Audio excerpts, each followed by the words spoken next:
Jeffrey অ্যাপস্টিনের অন্ধকার সাম্রাজ্যের কথা উঠলেই প্রথমেই যে নামটি সামনে আসে তা হলো ললিতা এক্সপ্রেস। আদতে এটি একটি বিলাসবহুল বোয়িং 727 বিমান হলেও এর আড়ালে লুকিয়েছিল এক বীভৎস ইতিহাস। গণমাধ্যম কর্তৃক দেয়া এই কুখ্যাত নামটির পেছনে রয়েছে ভ্লাদিমির নাবোকভের বিতর্কিত উপন্যাস ললিতার ছায়া। এই বিমানটি কেবল যাতায়াতের মাধ্যম ছিল না, বরং এটি ছিল একটি আন্তর্জাতিক যৌন পাচার চক্রের উড়ন্ত ডায়েরি। ললিতা এক্সপ্রেস হচ্ছে জেফ্রি অ্যাপস্টিনের মালিকানাধীন একটি বোয়িং 727 বিমানের নাম।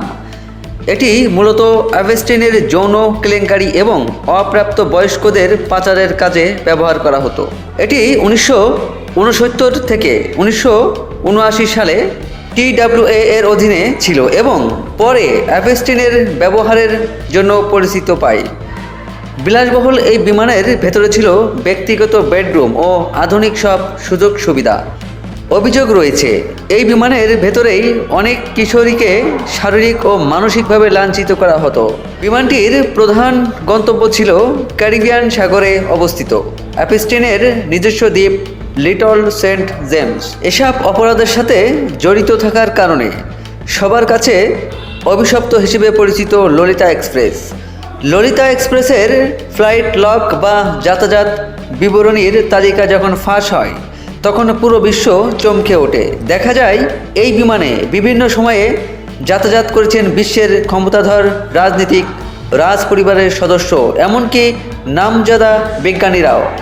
অ্যাপস্টিনের বেশ কিছু নথিতে নাম এসেছে মার্কিন president Donald Trump, Bill Clinton, Prince Andrew, Elon Musk, Bill Gates, Michael Jackson ও নরেন্দ্র মোদী সহ বিশ্বের ক্ষমতার চূড়ায় থাকা বহু মানুষের।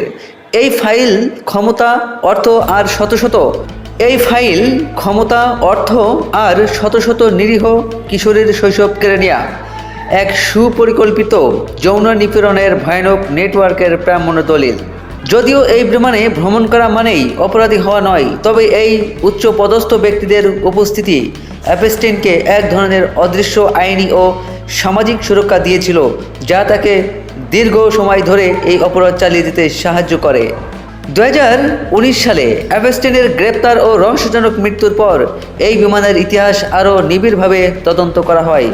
আধুনিক ইতিহাসের অন্যতম কলঙ্কিত এই অধ্যায়টি আজও ক্ষমতার অপব্যবহার আর চরম অনৈতিকতার এক জীবন্ত উদাহরণ হয়ে দাঁড়িয়ে আছে।